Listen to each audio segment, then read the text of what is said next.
ನಮಸ್ತೆ ಎಲ್ಲರಿಗೂ. ನಾನು ನಿಮ್ಮ ನಂದಿನಿ ಲಕ್ಷ್ಮೀಪತಿ. ಕಾರ್ಮಿಕರ ಕಾರ್ಡು ಅದರಿಂದ ಏನೆಲ್ಲ ಪ್ರಯೋಜನ ಆಗತ್ತೆ? ಕಾರ್ಮಿಕರ ಕಾರ್ಡ್ ಅಂದ್ರೆ ಲೇಬರ್ ಕಾರ್ಡ್, ಓಕೆನಾ? ಸೊ ಯಾರ ಹತ್ರ ಎಲ್ಲ ಲೇಬರ್ ಕಾರ್ಡ್ ಇದೆ ಅದ್ರ ಬಗ್ಗೆ ಯೂಸಸ್ ನಾನು ಹೇಳ್ತೀನಿ.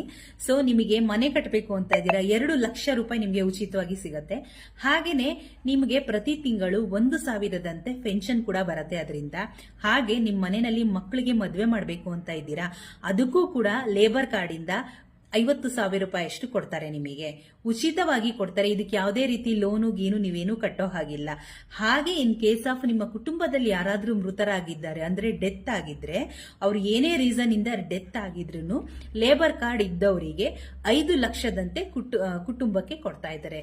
ಸೊ ಯಾರೆಲ್ಲ ಲೇಬರ್ ಕಾರ್ಡ್ ಇದೆ ನಿಮ್ಗೆ ಇಷ್ಟೊಂದೆಲ್ಲ ಬೆನಿಫಿಟ್ಸ್ ಇದೆ, ಅದನ್ನ ಯೂಸ್ ಮಾಡ್ಕೊಳ್ಳಿ. ಹಾಗೆ ಯಾರೆಲ್ಲ ಕಾರ್ಮಿಕರ ಕಾರ್ಡ್ ಇಲ್ಲ ಅನ್ನೋರು ಹೋಗಿ ಲೇಬರ್ ಕಾರ್ಡ್ಗೆ ಅಪ್ಲೈ ಮಾಡಿ, ಹಾಗೆ ಲೇಬರ್ ಕಾರ್ಡ್ನ ತಗೊಳ್ಳಿ. ಹಾಗೆ ನಿಮ್ಗೆ ಹೆಚ್ಚಿನ ಮಾಹಿತಿ ಬೇಕು ಅಂದ್ರೆ ನನ್ನ ಚಾನೆಲ್